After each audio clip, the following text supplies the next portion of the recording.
Welcome everyone to episode 64 of the Circle Back podcast, the show where three great friends get together and just talk about video games. I'm Dan LaMarca. As always, I'm joined by Dan Dufresnoy. Hello. And Shelby White. How are we doing? Doing all right. I'm playing some really fun games, so Nice. I'm doing good. That's the benchmark. All we could ask for. For us, I like to say this, a little peek behind the curtain. I always say it for some reason. It's been 3 weeks instead of 2 weeks for us. So I have some games to touch on. On the last episode, I talked about They Are Billions. I beat one of my campaigns. Nice. Was very happy with how it went. Been playing a little bit more, but put it on the back burner. Just want to mention that. I'll also say Griftlands. Remember last time I was talking about how much do I want to play of this in early access? How much do I want to wait until it's done? Yeah, because you were really enjoying it. Yeah, so I got to a very natural stopping point on one of my runs. I was doing really good, and it kind of there's an end where it's like, hey, there's more, but this is what we're up to now. So it felt good for me to be like, okay, I can put it down, and they're updating it a lot and adding new cards and doing a lot of stuff with it. For me, I'm not the person. I did the same thing with Hades. Played a ton of it, figured out, hey, I love this game. And then I was like, okay, don't want to ruin it for myself. Right. I'm just going to stop there. So I'm doing that with Griftlands. Cool. Smart. Yeah, still absolutely, love both of those games, and I'm happy with them. Other things, so one thing I do want to dive into before we get into the two new games that we've been playing, Bloodstained, Ritual of the Night. Oh, we playing more of that? So before Fire Emblem and Wolfenstein came out, I didn't really have anything to play at the time. I got to that stopping point in Griftlands. I beat a campaign in They Are Billions. So I was like, let me just jump back in and play a little bit. And I'm probably about 8 to 10 hours in. Okay. I am much higher on it now. Okay. I still, my criticisms still stand true. I still think that it's too reliant on the older games to a fault. Mm-hmm. But I do, seeing some of the abilities you get, seeing some of the, bosses and stuff, I've really enjoyed what I played. I don't love the game. I'm not hey, Castlevania. And it's getting a lot of high praise. That's the thing, too. Right. And I think that's basically hey, if you really are obsessed with Castlevania and you just want to play another one of those, I see why people are really, really into it. Yeah. But that's what I'm telling you, there's something to the fact that that genre is adapting and growing, mm-hmm. and this game wants no part of it. You know what I mean? Well, it's just funny because I feel whenever anybody talks about it, they say oh man, it's like Symphony of the Night, and I feel like it's not. Yeah, it's doing its own thing in a way, but at the same time, it's like not. You said, it's relying. Yeah. And there's a character on a shirt that you're wearing right in front of me that I feel like is probably the best Castlevania game. Hollow Knight. That I feel like is the best. But that's what I mentioned it when we first started playing Bloodstained too. I mentioned Hollow Knight because Hollow Knight is an example of we are making that kind of game, but it's new and different mm-hmm. and changing a lot of things right. and tweaking different things. Bloodstained isn't changing anything. No. Not anything. No. But I've come to basically when I first started playing this game and we talked about it, I was like, hey, it's doing the Symphony of the Night thing, but it's not as good. In this, I'm like, okay, it's actually a really good one of those. I'm not saying it's Symphony of the Night necessarily, but it's a really good one of those mm-hmm. the more I play of it. But that's all it is, And so for me, that's not enough. I will probably finish this game by the end of the year because I am enjoying my time with it, and it's nice to hey, I'm not playing anything right now. Let me jump back in. Yeah, you can pick up, go through a little from bit. the past. Yeah, and it's been good. It's just, like I said, my criticisms still stay the same, but I am definitely higher on it than I was. Did you meet my favorite character, Todd, yet? Todd, of course. I'm a good killer, Baba. That is the most. There's so much corny, weird shit in this game, and that is the worst. It's hilarious, but it's ridiculous. It's literally there's an enemy type called a Killer Barber, and it's basically Edward Scissorhands. Like they have big scissors for hands, and they like come at you, whatever. So you fight a bunch of these guys, and then you get to this point, and you have this interaction with. And he basically says like his name's Todd. Sweeney Todd. Yeah, Sweeney Todd. Killer Barber. Plus Edward Scissorhands. Yeah. All Johnny Depp. And so he says like, I'm a good killer barber. I don't want to hurt you. And then she was like, how am I supposed to believe you? And he's like, look at you. He's like, you could kill me at any moment. He's like, you don't have to believe me. Just kill me if you don't. And so he is cursed to perform 666 unique hairstyles. Yeah, so you can change your hair color and your hair so he can be free of his curse. That's pretty funny. It's so funny, but it's like so stupid. And I still am like, I'm serious about this. The game is like really ugly. Yeah, it doesn't look good. Doesn't play good. It's stiff. Like didn't they change it too? Remember when it came out? Like their first showing, doesn't it? Yeah, doesn't it look different now than it did? Yes, it looked really bad when. All back, right. I didn't know if it like looked good, and then they changed it, and people don't like it. All they did was they kind of cell shaded it. Yeah, like they made it a little prettier. Okay, but it's still not pretty enough. So you know what it is? It's solid like 5 out of 10. But I like the design of like I think the enemy design and like their moves and stuff. I actually really like smart design. Okay. It just doesn't look good at all. Yeah, like, in the story and the dialogue, and not that you go for that for Castlevania games because Symphony of the Night's terrible dialogue, but yeah, it's bad. But like, it's bad. I don't know. And I'll also say 20 years past the it. boss like Super fights, Mario Sunshine bad or probably. Well, I'm kidding. It's different. You're talking about way different kinds of different way. Just making a joke. This hi son, get in this tub. That God, all time. That's actually the word. That game that actually ruined that game. Honestly, I enjoyed that. Game was ruined long before. Oh man. No, but what I want to say is the boss fights in that game in Bloodstained. The problem that I have with them, and it's a similar problem in Symphony, is that like certain items and weapons like allow you to just kind of cheese the bosses. Right. And it's not like in a fun way because they're not hard really.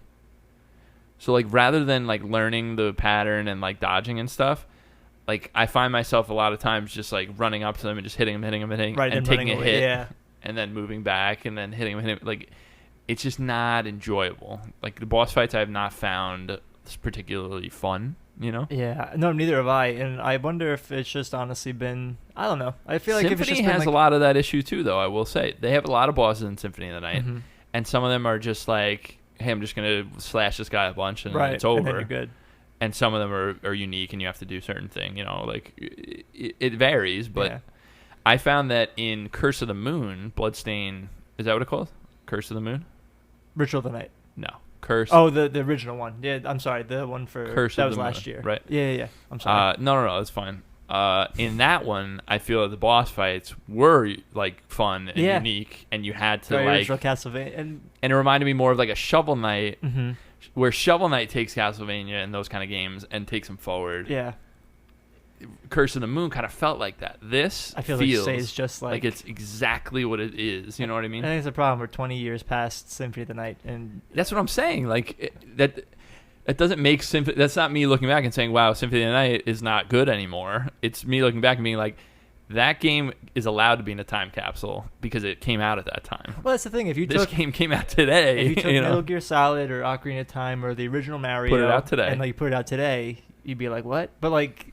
It's one of those things that, we have all these games because they stand on the shoulders of those games. But if you put those games out just, to the T, yes, you play the original Mario Brothers and you're like, well, okay.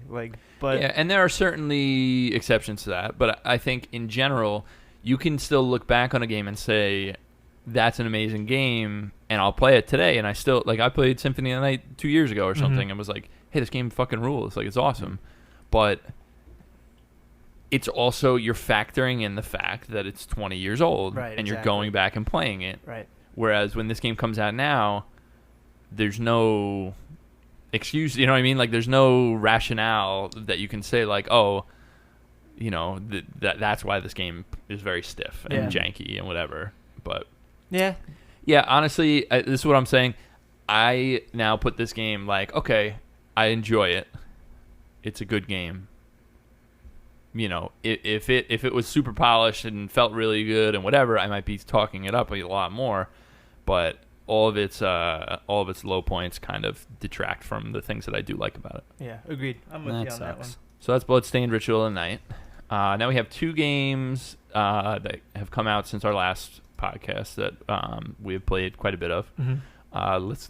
Let's get one out of the way first. The best part about this is I haven't touched this game. Oh, you haven't touched it at all? No. Okay. Because I've been so deep into Fire Emblem. Okay. So we're talking about Wolfenstein Youngbloods. Yes. Is it Youngbloods or Youngblood? Youngblood. Just singular. Yeah, you're thinking of that song. Youngblood, and you want. I think he's just thinking singular. that there's 2 of them. Oh, is that? Yeah, there is 2 of them. It's definitely Youngblood. I think it's just Youngblood. Yeah, Okay. just Youngblood. Okay. Wolfenstein Youngblood. This game came out, I believe, the 20. It came out the same day that Fire Emblem came same out. day as Fire Same Emblem, day. 26 or something. What a 25th. day, July 26th. Because I've been waiting for this game for so long. I'm Yes. just so excited for So this let's game. talk about it. Let's talk about it. All right. I've read a lot about it. Okay. I have the game. I bought it. Okay. We initially, We were gonna play it together. another peek behind the curtain. This was going to be a series. Was me and Dan were going to play it together, and then we bought it, and we were like, oh, there's no local co-op. Yeah. It's only online. That's a problem. So we scratched that, but it ended up You working out. gotta have a LAN because- party. Yeah, I know. But it ended up working out because apparently So, Dan's not enjoying the game. so Well, much. what's frustrating about it is Wolfenstein 2, and I'm sure we've talked about it. I think we talked about it when it just came out. We might have just started the show when it was coming out. Wolfenstein 2 It was definitely, I think it was our second episode, was about Wolfenstein. Seriously, Wolfenstein 2, The New Colossus The New is one of my Colossus, yeah. favorite games of all time, purely like story-wise, like just Mhm. the ins and outs and the intricacies. It felt like a Quentin Tarantino movie. Like it was Yeah. just the most like it was just absolutely better than a Quentin Tarantino movie.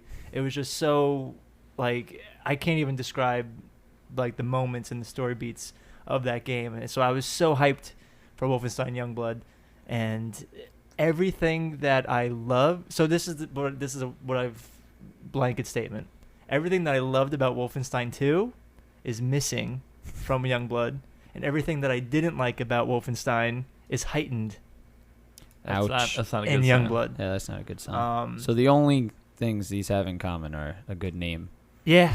So Well, tell me what it Yeah. does have so in common. the whole thing in this game, it's set 19 years after the events of New Colossus. You find out that B.J. Blazkowicz actually killed Hitler, and I would love to like play a game about that.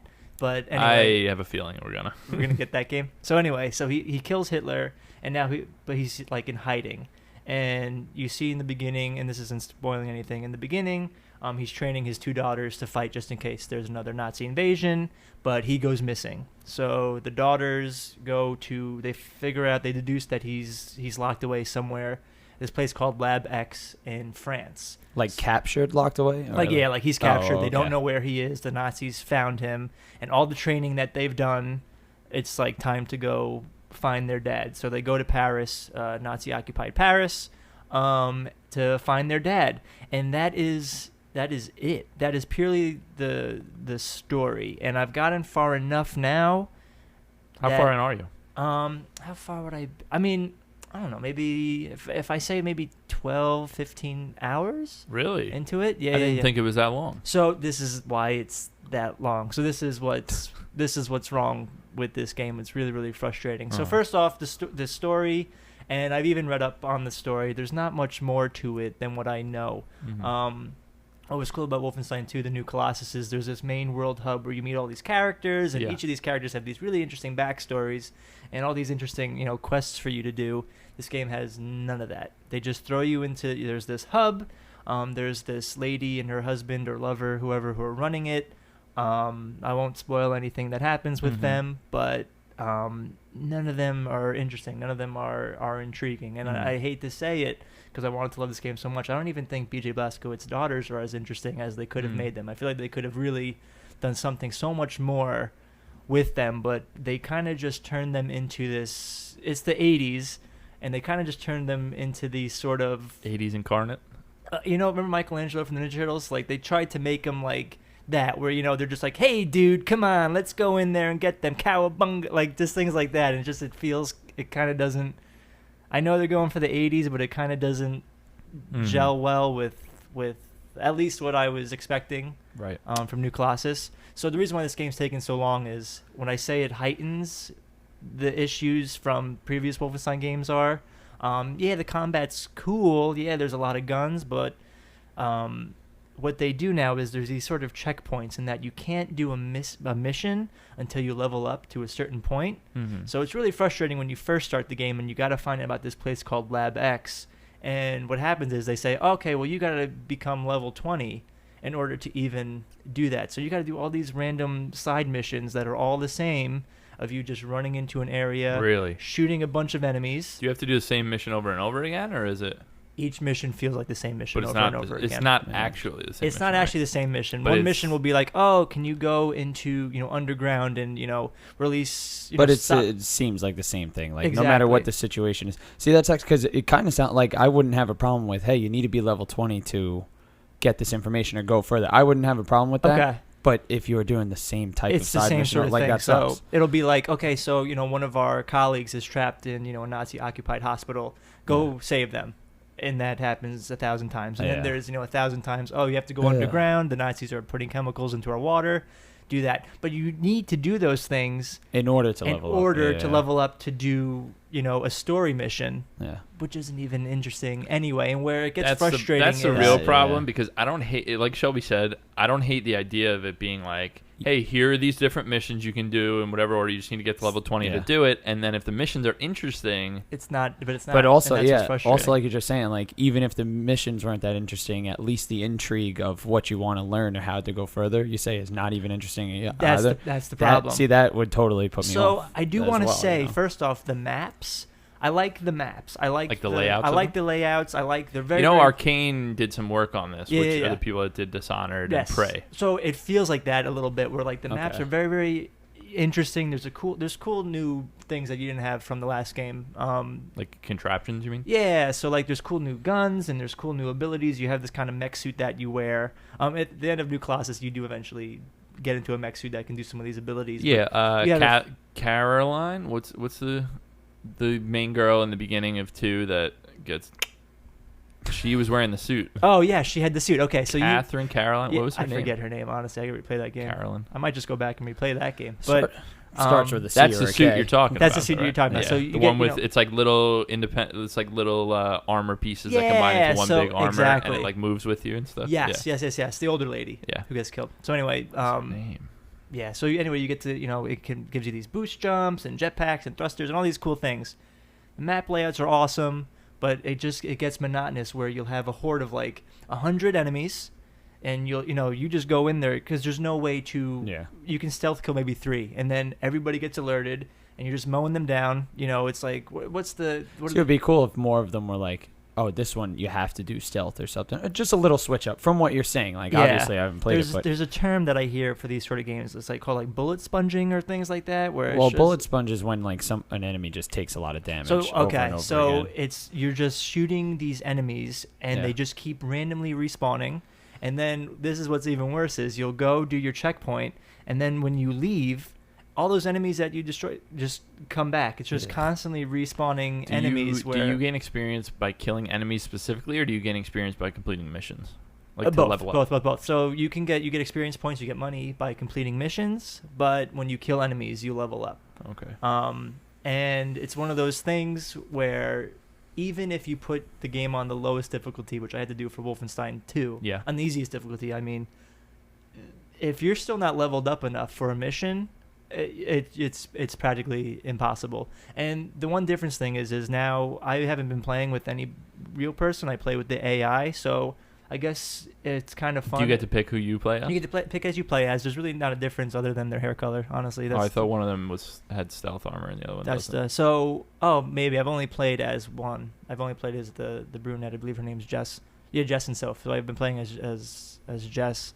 And it's just honestly very monotonous, and it's actually getting boring. And That's bad. I yeah. never honestly thought that I would feel this way because I was super excited for this game. Yeah. Like I said, the map layouts are really, really interesting. It is a cool mechanic where if you and your sister, you share 3 lives, and when you get hit and your health goes down to 0, you can call out for help. You go like down but not out. Right. So if your sister can come and help you, you don't lose one of those lives. But if she gets damaged down to 0 while you do, you each lose a life. So it's a shared 3 lives. That's common. And it's a cool thing. I'm sure if we played together. Well, that's what I was gonna. A big thing I was gonna ask you was, do you think that a lot of your problems with the game would be due to AI? Not due to AI, but do you think it would be better if I played with someone? Yeah. No, because then it would honestly just be playing Call of Duty, one of the maps together. We'd be having fun. It'd be like, oh, let's just do a level and hang out with your friend, and let's try to figure out how to get down. But that doesn't change how the enemies, game is. But honestly, what I wanted from this game, it's not the Wolfenstein game that I wanted. The main problem with that is when they were pitching this game and showing trailers and stuff. Like, they showed that scene in the beginning where they get their first kill or whatever, and the one throws up and whatever. Like, it was a whole... And so they're trying to frame it as this big, story-focused experience, and it doesn't sound like it is at all. Yeah, no. It's unfortunately, that's the thing. Everything that I wanted, everything that I loved about Wolfenstein 2 and everything I wanted from this game, it doesn't have that. And that's okay, because here at Circleback Gaming, we have a nomination at the end of the year most disappointing game. I thought about that. Yeah. Wow, it's on that level, huh? It's on that level. Well, that's because I love Wolfenstein 2 so much. Hyped up for it, and I was that's what it was. I was so excited to play this game because I love the Wolfenstein games, and I I'm not a game developer or I'm not a game writer, but first off, the 2 characters alone, I feel like they could have. Because they could have done something so important and something so cool with these 2 characters, and they kind of just reduced them to a shell of just this 80s nostalgia. Here's just someone to play as, and then even the cutscenes. I don't know. So was this game marketed as? Is this its own short game? Is it DLC? So it's a standalone game, right? Yeah. You can buy it without owning any of the others. Okay. But it's a $30 game, not a $60 game. Price. So that's why you were surprised when he said 12 to 15 hours sort of thing? Yeah, all right. I am surprised by that. Mm-hmm. But that's honestly why, because it's just been constant leveling up, enemies, and then it takes, so let's just say it takes an hour just to get to the main story beat. Then you got to go, what happens is your main hub is under the subways. So you come out of the subway, there's your map, and then to get back, you got to go through the subway. I feel like if it didn't force you to level up in order to move the story along, you probably could just kind of cruise through it. As far as long as the story is, it's just the grinding that probably puts you in that. Does each mission have a level requirement, or it's just that final mission? So the story missions, all the main story missions. So the side quests you can do at your leisure, but the story missions require a certain level.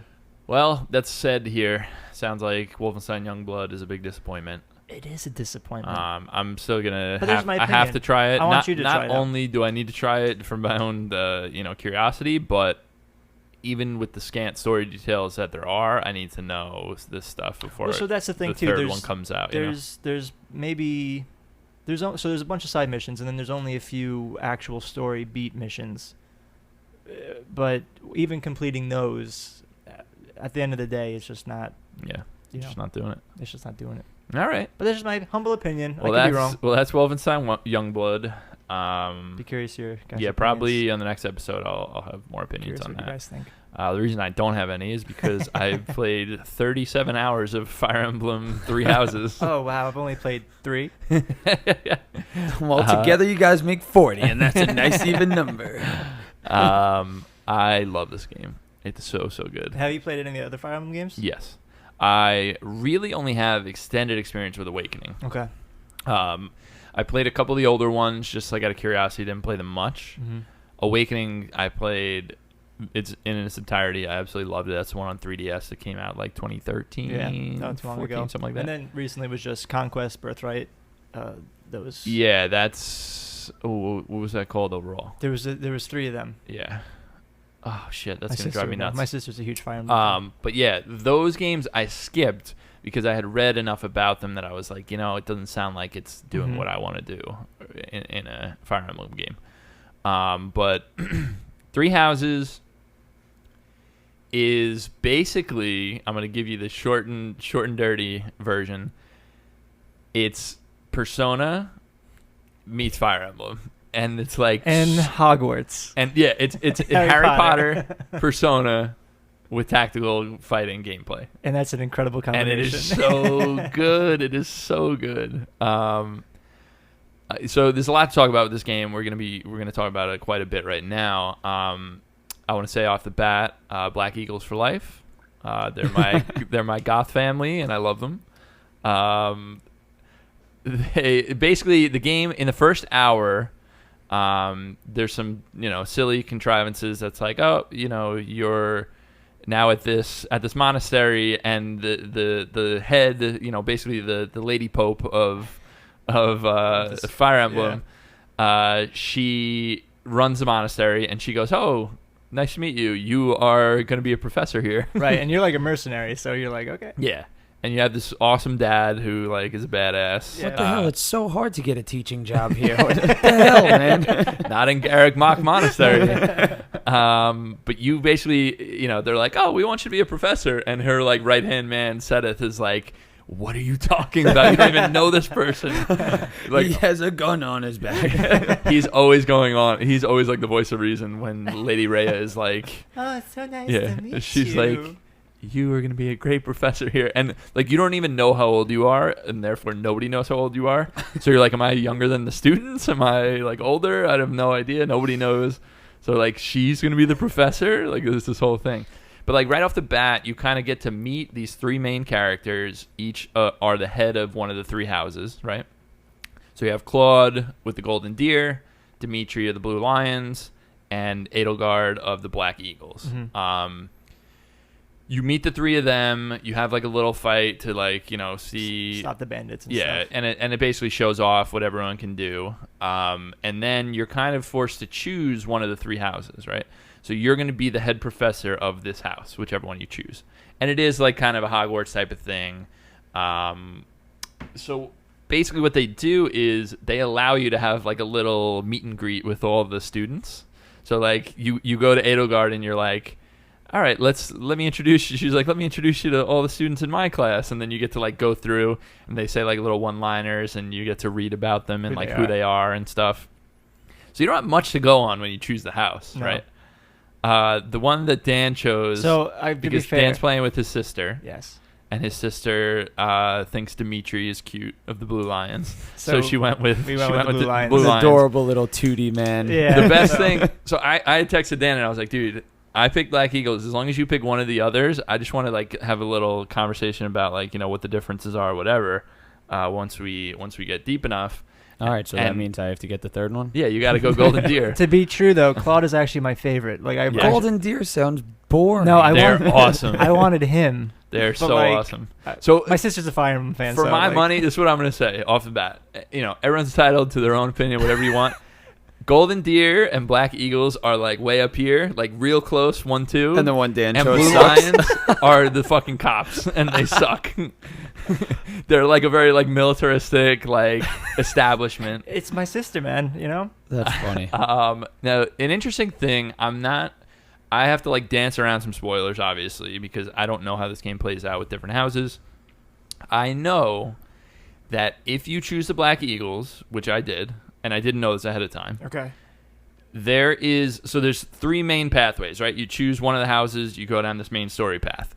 There's a fourth option, and you can only get it if you have the Black Eagles. And I did that option without realizing it. And it's actually something I don't want to do at all, but I'm already in it. You're already stuck, yeah. Yeah, and I'm not going to say anything about it more than that. I just want to say, if you're looking for an interesting fourth thing, the only thing that I'm pissed off about is I wish I created a save before the decision was made. Yeah. Because I would totally go back. I do not... I'm still happy with the story the way it's been going because I think it's actually a really great story. But, for what I wanted and who my allegiance was to, I am very upset with the way it went. Oh, Dan. Well, I just want to say Claude's my favorite. Yeah, Claude is Prince. Is literally, he just, loves everyone. The Golden Deer are basically, not as good as Red Stag. The Golden Deer are basically hippies that are very they speak in memes basically. Yeah, they're the fucking. Claude's the best. All right, fine, I'm in. They're awesome. I wanted Claude, but they're awesome. That's funny. Now, I've never played a Fire Emblem game. Now, the way you're describing this, obviously, it sounds like there's a lot of character interaction with one another, a lot of stuff like that, especially at the beginning of that. Now, what is there? There's combat. To this game, so I'll right? explain. Right. Basically, the normal Fire Emblem gameplay, like in past games, is tactical Final Fantasy Tactics style gameplay, right? Okay. So you're on a grid. You guys can move a certain number of tiles and then attack. You can see how far the enemy can get and attack, whatever. So you're basically moving into the breach, kind of similar. It's a tactical. It's a tactics game. This game, the differences that they have. The things that they've changed in the combat are so huge. Like, they basically made it so that into the breach style, each enemy has an intent based on... Right, it'll show you where they're going. So it'll show you who's going to attack who before you move. Okay. So, like, you can basically click on one of your units, move them to where you want to go, and then say, all right, if I put my guy here, what's going to happen? And you'll be like, all right, all 3 of these guys are going to attack this guy, and he's going to die. So, like, I'm not going to do that. I'm going to go over here. So that's number one change that's, like, awesome, incredible. So it's like having, like, a premonition kind of see what's going to happen. Kind of like XCOM in a way. It's kind of like that sort of, like, you can... Cool. But the nice thing is you can actually move your unit there and then see, and then be like, okay, I don't want to do that. I'm going back. Backspace, Oh. Very nice. So you can place your chess piece down and pick it back up? As long as your hand's still on it. As long as your hand's still on it. So that's number one is awesome. Number two is you get, I don't know if Dan is even far enough to have gotten this, but you basically have this, like, you don't know who the person is, but you have this other person that's, like, speaking in your mind that nobody can hear. Her name's Sothis. I know who, well, I mean, we've met her. Yeah, but she eventually gives you a power to reverse time in the battle. So it's very into the breach style, where you can have a certain number of time reversals in the battle, and you can go back to any point in the battle. Like, if you have done, like, 30 Not turns. just, like, one move. But each individual move and each turn. So you can literally be like, I'm 30 rounds in. I want to go 10 rounds back before I made that mistake. Boom, there you go. You're done. It is so fucking good. Like, it is such a smart decision that really, really changes. Because I remember playing Awakening, and I would get 45 minutes into a battle, and my favorite person would die. And then I would just reset to the beginning of the battle because that's the earliest you can go. And when a character dies, they're gone. I mean, you can play. There's 2 modes. There's classic and then casual. Yeah. Well, casual, they don't die, but if you play the classic mode, you lose a character. They're dead forever. Yeah. Forever, the whole game. But the thing I would say is, do not feel so. I like playing on classic because I like the stakes, right? Like, it makes you think about the gameplay more than normally. But if you are not a tactics game player and you just want to do it, play it on casual, and I'm serious about it because there's no reason not to.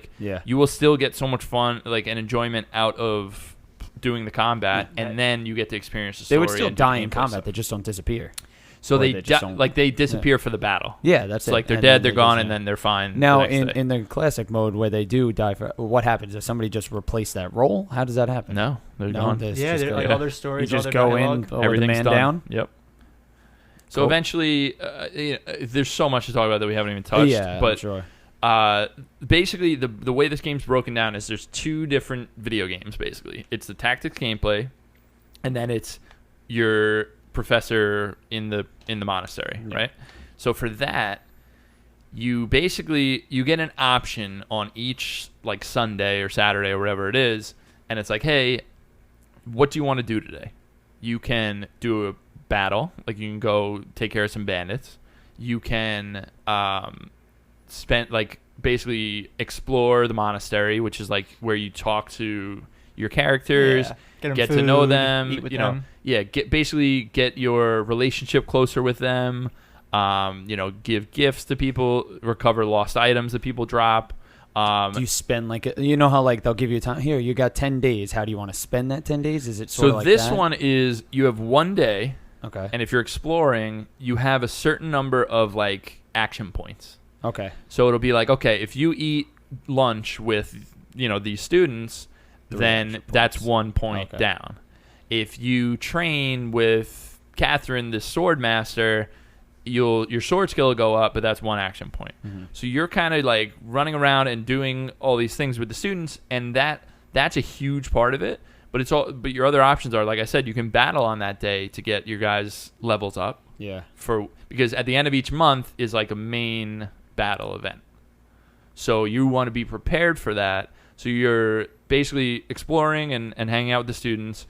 You're doing battles. You can do a seminar, which is like... Yeah, that's actually my favorite. One of the professors or you basically teach about a specific topic.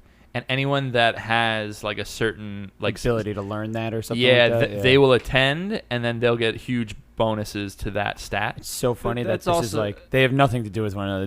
It's like reminding me of Madden when you're like playing franchise mode. And hey, you got 67 hours. You want to go to the gym? You want to But so the important thing that I didn't mention is your characters. So you know the students are the people that you're bringing into battle, right? They have an overall level. But then they also have certain like levels on their attributes. So it's like sword, lance, bow, like, you know, reason, which is dark magic, faith, which is light magic. It's all these different things, right? And in order to like rank up, like you can, Fire Emblem's always had like class system. So like if you want to make a archer, right? You have to get that person to bow skill C+, and then they need to take a mastery exam. And based on how good their stat is, they have a certain percentage of passing. So like if you get their stat to the C+ it has to be at, they take that mastery exam, they pass 100% pass rate. Huh. So they're good. Now they're an archer. That's their specific class, right? Same thing with like a, you know, a knight on a horseback or something. Like I think they call him a paladin, the early version of this. Oh, I thought it was polo player. It's like they need to basically upgrade their riding skill and their lance skill to a certain point, and then take the mastery exam, and then they'll rank up, right? So you're doing that. That's seminars, such an interesting thing, like a way of combining like that learning skill as just literally what it's school. Yeah, you know, like putting it into school. It's like you awesome. Do it in all those games anyway, and that's smart. It's like really well done. And but what I want to say is like the seminars boost that specific stat like hugely. Yeah. And then every week on Mondays or whatever it is, you teach the class, and you get to go in individually to each student and teach them independently.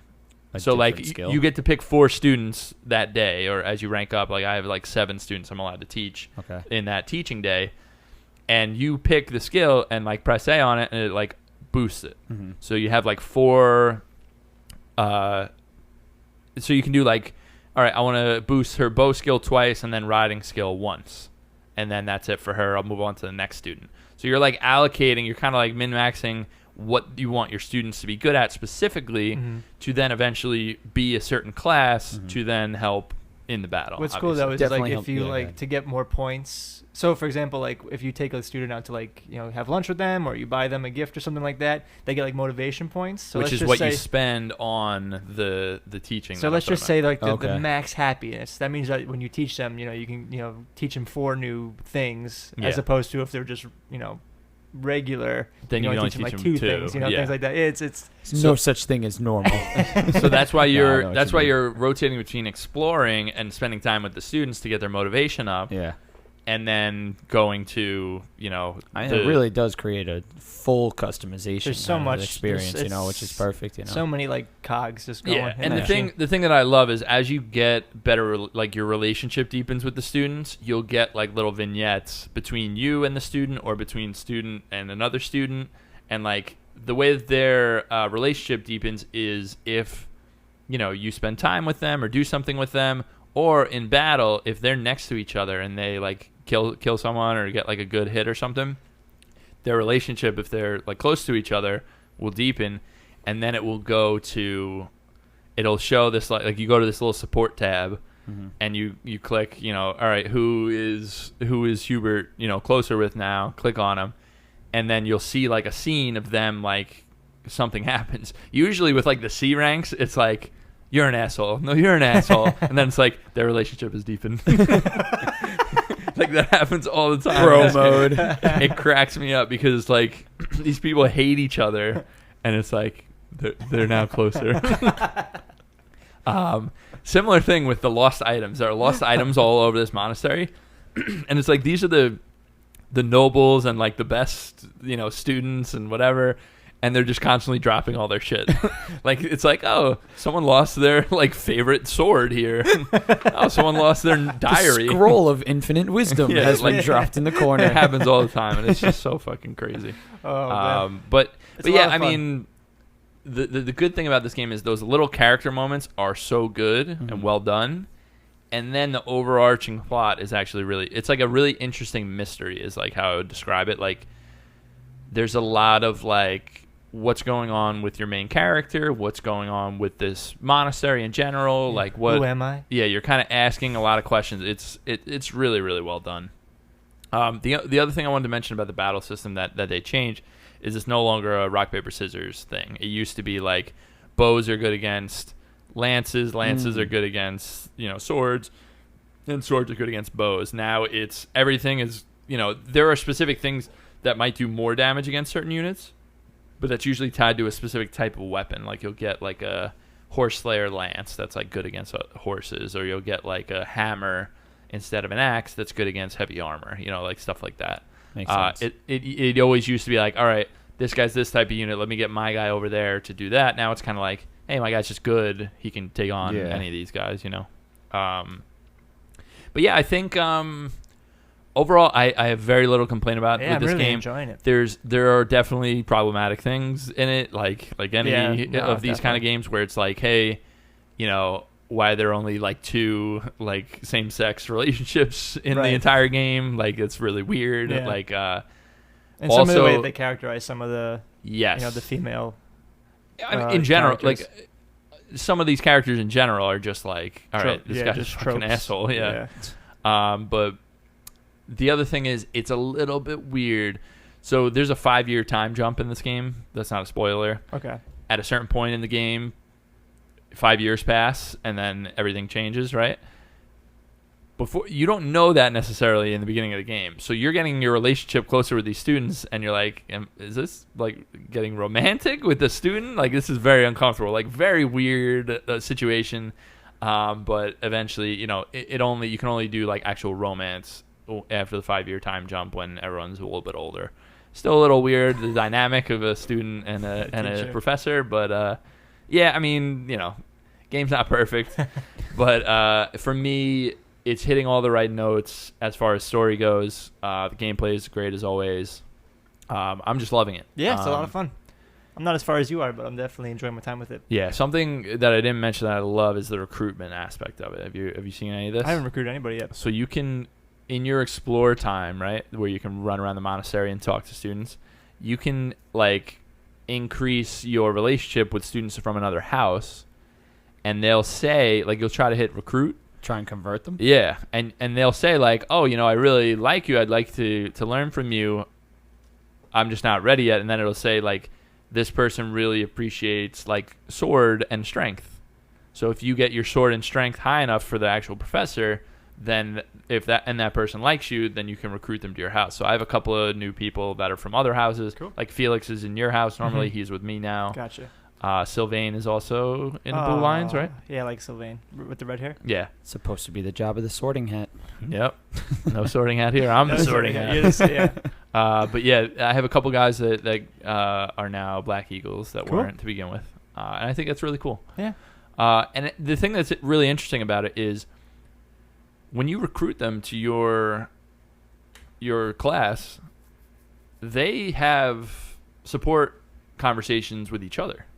So like somebody that wouldn't normally be in your house is now interacting with somebody in your house. So like they have interactions with every single character, and you just won't see them if they're not in your house. You know what I mean? Like, does that create animosity between houses?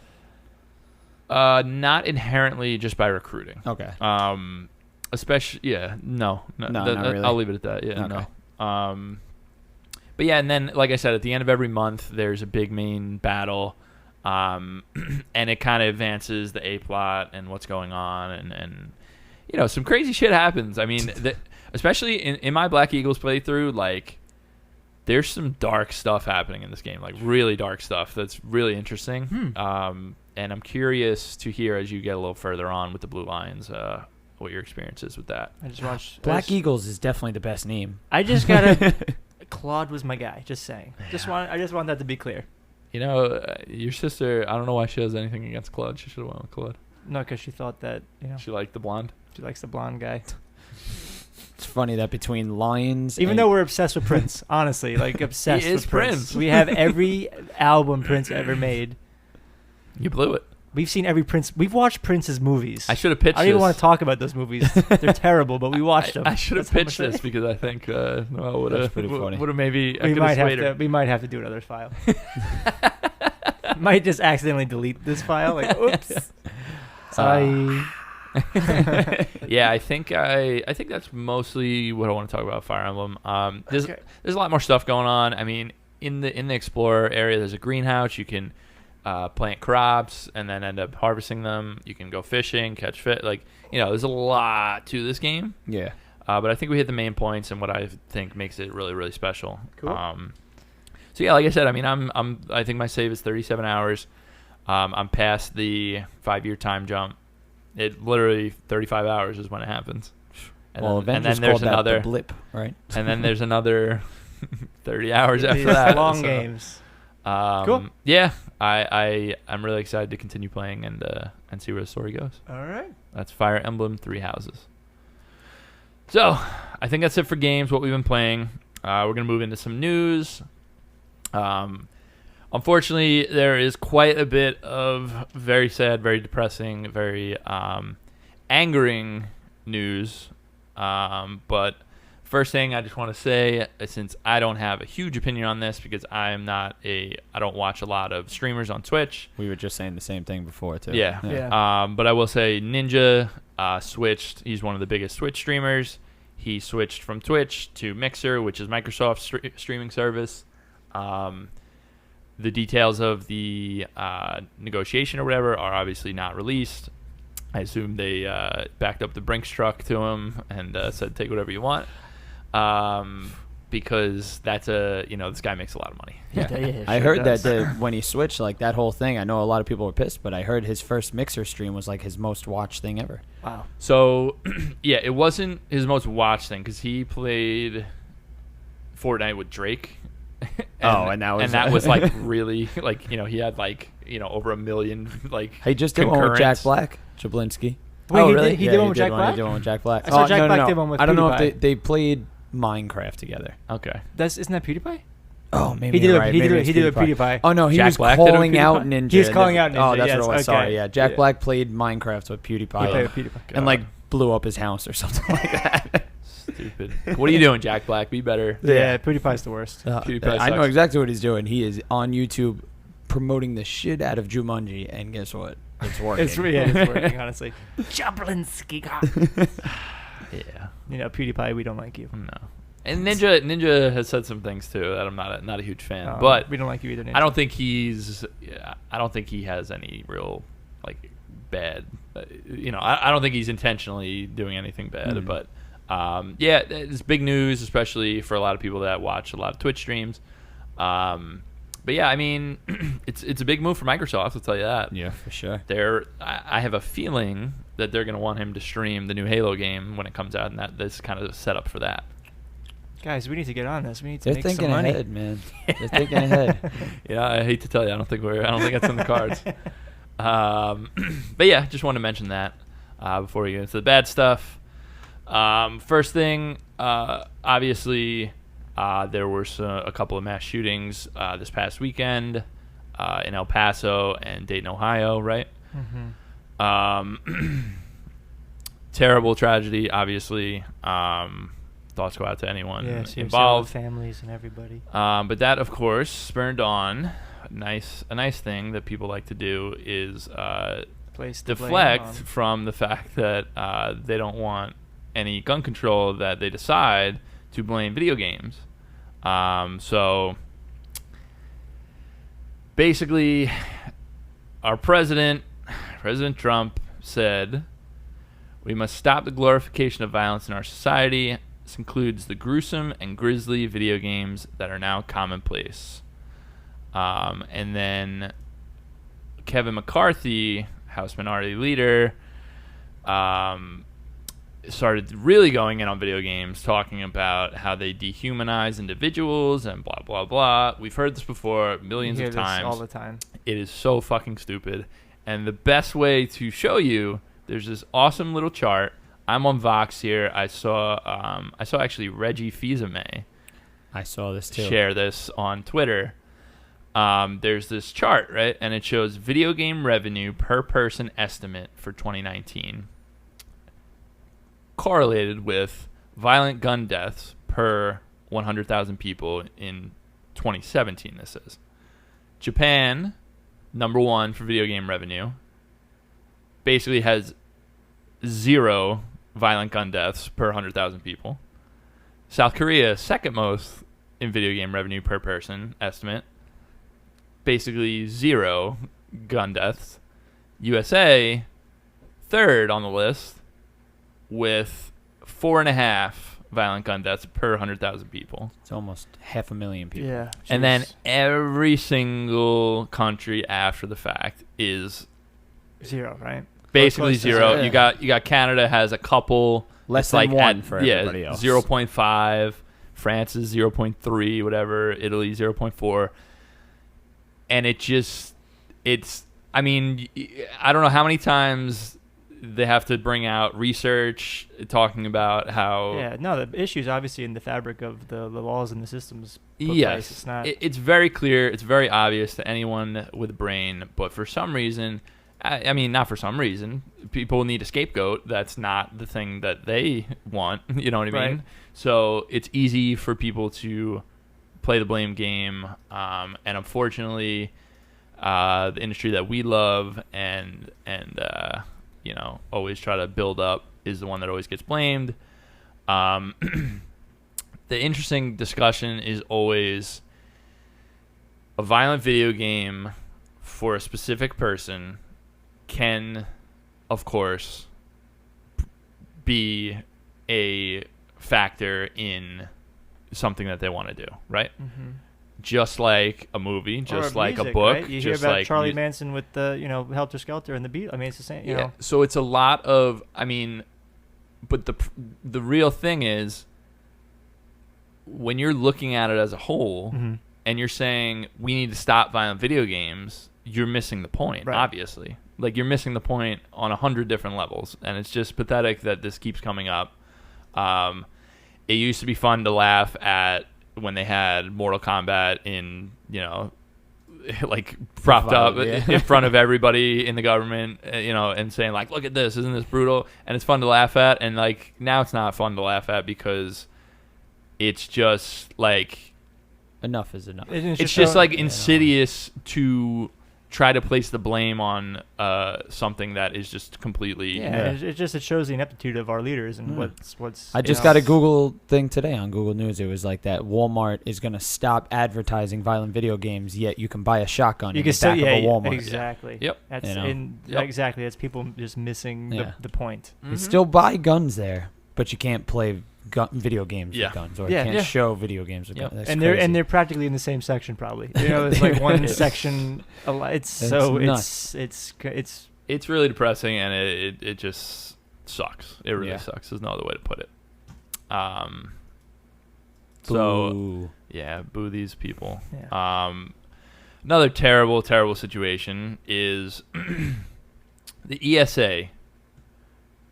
This is the board, the governing body that runs E3, right? Okay. Basically, the way that this went down was this journalist, Sophia Norwitz, posted a video to her YouTube channel this past Friday night, and she described how you can access the personal records, and which includes contact information of every single journalist that asked for a badge for E3 on the E3 website. So she says in her video, on the public E3 website was a web page that carried a link simply titled Registered Media List. Upon clicking the link, a spreadsheet was downloaded that included the names, addresses, phone numbers, and publications of over 2,000 members of the press who attended E3 this past year. Wow. So initially you think about that and you're like, wow, that, again, ineptitude is absurd. But what you don't think about is how vitriolic and like brutal people are, especially to people in the games industry nowadays, where if someone has an opinion about something they don't like, or they, everyone talks about politics in video games right now. It's a big hot topic where a bunch of fucking babies are like, I don't want politics in my games and blah, blah, blah. So the hate that some of these people are getting is bad enough. And now they have their address and their phone numbers.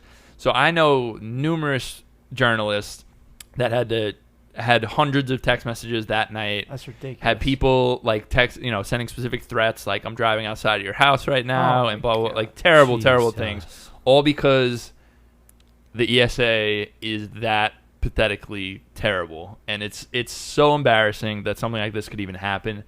And to begin, so number one, the worst thing is obviously that this stuff is accessible, right? Absolutely terrible.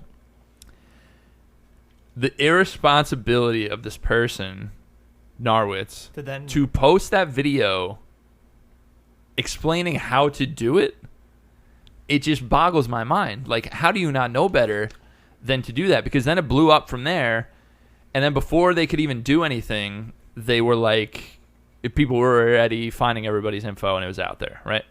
So just kind of fucked up on so many different levels here. And of course, just the worst is that they are doing absolutely nothing about it, and they are like, they've it's no longer accessible. But once something is out, it's on Reddit, it's on where are they going? Everything, sorry, whatever. My bad. Yeah, so they're basically sent out. So ESA emailed a notice to people who attended E3, stating, in the course of our investigation, we learned that the media contact lists from E3 were cached on a third-party Internet Archive site. These were not files hosted on ESA's server or on the current website. We took immediate steps to have those files removed, and we received confirmation today that all the files have either been taken down or in the process of being removed from a third-party site. Working with our partners, outside counsel, and independent experts to investigate what led to this situation and to enhance our security efforts, we're still investigating this matter to gain full understanding of facts and circumstances that led to the issue. So no apologies, nothing to these people. Because they don't care. So there are class action lawsuits coming out, obviously, from the journalists, as they should. This is like a really sad, seriously, terrible Get your thing. Shit together, ESA. That's terrible. That is like really, really terrible. No, it's bad. And Norwich, screw you. And already E3 was on its last legs. I can't imagine that these people feel comfortable going back after this. So no, why would you? Honestly? Yeah, we'll see what happens next year. Obviously, our thoughts are with people that are being threatened by this and whatever else. It's just fucking terrible. Absolutely terrible. Dan, you have any more bad news for us? I do. I have one more. That's also just terrible. Absolutely fucking terrible. Horrible. So, the game Ooblets. Does everyone know the game? It's being published by Double Fine. It's an independent game with the little creature. It's like basically like Animal Crossing-ish with like, you're raising these little pets and stuff to come do stuff, right? It's this cute little game. They announced that they are doing a timed exclusive with the Epic Games Store, right? We've already heard in the past, people, for whatever reason, are deciding that this is the hill to die on. They hate Epic Games Store exclusives. They think it's not fair, like market, whatever, that it's exclusive to the Epic Games Store. It's a lot of the same fucking people that have a problem with it. You know what I'm saying? Okay. Like, it's the wrong kind of people that are just toxic and terrible, and they hate this kind of stuff, right? So, gentleman Ben and his wife Rebecca are the creators of Ooblets, and Ben wrote a story on Medium, basically describing what's going on with the whole situation, right? So I'm gonna start with how he started. Content warning for the included screenshots involving graphic language, including racist, ethnic, homophobic slurs, threats, violence, rape, suicide, self-harm, and other stuff. I'm not gonna read his whole article. But I'm going to read the beginning parts, kind of give you the intro, and then I'll read some of the screenshots. He said, "Hey, this is Ben. My wife Rebecca and I have been the target of a pretty big internet storm for the last 5 days following our Epic Games Store timed exclusive announcement for Ooblets. We've been trying to make ourselves as available as possible to maintain an open discourse with newcomers, some friendly, some extremely aggressive, and unfortunately quite a number of them have decided to cross multiple lines in the realm of harassment. We wanted to take the time to put together an official statement in regard to all that. For the past 3 years, I've been interacting with an audience that has always been understanding, friendly, and appreciative of our very open and transparent style. Our devlogs, newsletters, and social media have always had a specific tone to them, reflected in the game as well. We don't take ourselves too seriously and maintain that throughout our multiple communication channels. It's been that way for as long as we've been around. That's why we were totally unprepared for the attention we got from the broader gaming/internet community, which was fueled by a deep misunderstanding of the tongue-in-cheek tone as condescending and patronizing. I did expect a small percentage of that outside group to read our announcement, and I very naively thought that what we were saying might get them to see the whole Epic Game Store debate as lightheartedly as we did. By engaging directly with that crowd, I mistakenly thought I could have some impact on their opinions and emotions and diffuse the situation with some lighthearted criticism of the main things that drove them to attack people. You can see how well that went. It was a stupid miscalculation on my part. Our decision and announcement were immediately picked up by extremely polarized people on certain subreddits who began to flood our Discord and expand out across the internet. This further generated confusion and misunderstanding around our tone. To try to re-inject a little context into how you might conceptualize the situation, note that we've gotten literally tens of thousands, if not hundreds of thousands, messages on every conceivable platform. We see a lot more than you ever could looking in from the outside, and the worst of it usually gets deleted or is sent to us privately. Here's a quick, brief sampler for taste. Again, serious warning, apologies for not censoring these, but this is the reality. First one, I really hope you and your whore wife off yourselves after your game flops. It makes a lot of sense that you shoved your head in Epic's ass for a few extra bucks after finding out that you're a Jew. Oh, Jesus. Swallow bleach. He who seeks Patreon support then goes to Epic. Have fun with the 3 people that will play this abomination of a game. If I see you on the streets, you're going to have your face smashed in as a wake-up call, Mr. Entitled. This game is going to flop so hard, left my ass sucks. Actually, it already is dead, and I'm not going to say the next couple words, but they're not good. Have fun cutting yourself, kike. Oh, I forget. Next one after this will be the game on the BitTorrent queue, so you can ban if you want, just don't disrespect PC gamers and expect to get away with it, you swines. You ignorant piece of shit. I hope you get knocked out and pissed on. Well done. Nice. In Discord, scummy bastard. So just like all over the place. People just cool can it you out. imagine? Could you ever imagine being that angry people about gotta cool something it out. like this? the thing that gets me fucking crazy with this is like we're looking at another like a separate launcher on PC that is free that has like I don't understand it at all. There's never a call for that sort of, like you said, anger and hatred. But that's the thing. But That- again, it's that's not like vitriol. you're paying for something else. As Dan just said, It's it's free. ridiculous. That's what I'm trying to say is the There's thing. never a So excuse. obviously, it's I don't care if like whatever the circumstance. This is terrible. Even if he charged $1 million, who But cares? could you imagine like There's no. what is the argument here? There's Like no. I don't get it. I just don't There's no need understand for that. what we are so mad about. There's no need That's for what I'm that trying to figure vitriol. out is like, what? Why? That's Why are we so ridiculous. mad? People gotta cool out. It's stupid. It's That's really insane. stupid. It's terrifying. It's awful. I feel terrible for Yeah. these So developers. sorry. Luckily they have a lot of support as well. Epic is backing them 100%, obviously. I think they're being published by Double Fine, if I'm not mistaken. They're obviously backing them 100%. It's just a terrible situation. I feel so bad for these people for literally a business decision that has no bearing on anything. Like the thing. So, and the reason I'm not downplaying. Obviously, the main concern here is how terrible these people are. Right? Mm-hmm. Like awful, god awful. But it opens the conversation for what, like.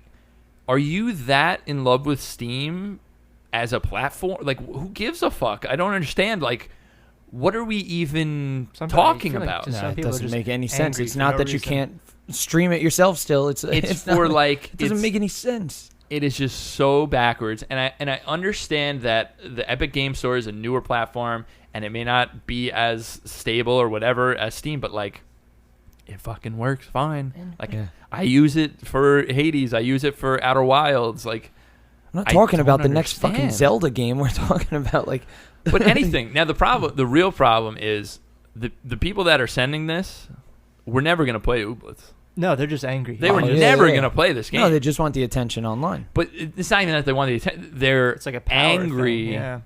about the Epic Game Store in general, and they're just lashing out at these people. It's like, it's so frustrating because it's like dogpiling on somebody that never deserved anything to begin with. Exactly. Like, they didn't do anything wrong at all. No. It's just so insane. So I'm deeply upset by all this stuff. It was a terrible news week, and I'm sorry to bring it down over and over again. We have to talk about these things. I think it's important to get this stuff out. Obviously, the only way to fix it is to talk about it. Yeah. So I have two lighter notes I'm going to end with, and they're both Thanks, good. Stan. Yeah, I gotta do something. Classic sandwich right there. Good stuff, bad stuff, good stuff. That's right. So the good stuff is two games that are very exciting are both coming out early next week. At the time that you're hearing this, if it's Monday, new game from Zachtronics, the guys that made Exapunks and Opus Magnum, those kind of games. They're actually making a story-based visual novel called Eliza, and it's coming out on Monday, the 12th. Eliza. Instead of Thornberries? They're not mermaids. They're dugongs. Is that a Thornberries reference? I don't remember mermaids in the Wild Thornberries. I think if Dan's spitting it out right now, it's true. But anyway, it's called Eliza. It was kind of surprise announced a few days ago, and they're excited because it's something new for them. They're doing a primarily story-based game. There are. I mean, the stories in Zachtronics' other games are good as well. Like the Exapunk story is really interesting, but the focus of it is those puzzles that really in depth, like cerebral puzzle solving stuff. And for them to do just a visual novel, I'm very interested to see. The other one is Dicey Dungeons. This game is by Terry Cavanaugh. I've been following this game for a long time. It's kind of like it's a similar to Slay the Spire kind of game, but it's with dice rolls instead of cards, and you can get different dice. Do yourself a favor, look this game up. Actually, show me. I looked it up right before. It is an alpha, right? You could play. Yeah, but it's releasing the 13th. That's fantastic. So next Tuesday coming up, or the day after you hear this, if you're listening to Monday, coming out on Steam, and Itch. I've been following this game for a long time, and I'm really, really excited to give it a try. Cool. Seems cool. Yeah. It's got a nice aesthetic, colorful. Yeah. So that's Dicey Dungeons and Eliza, both coming out the week you hear this. And that's going to do it for the episode. Thank you guys for being here. Thanks for having us. Thank you, Shelby, for being here. Yeah, of course. Dan, I didn't say your name specifically, but I appreciate you. That's okay. I felt it. And thank you guys. I saw the gaze. Thank you guys so much for listening. And we will catch you on the next episode. Until then, peace.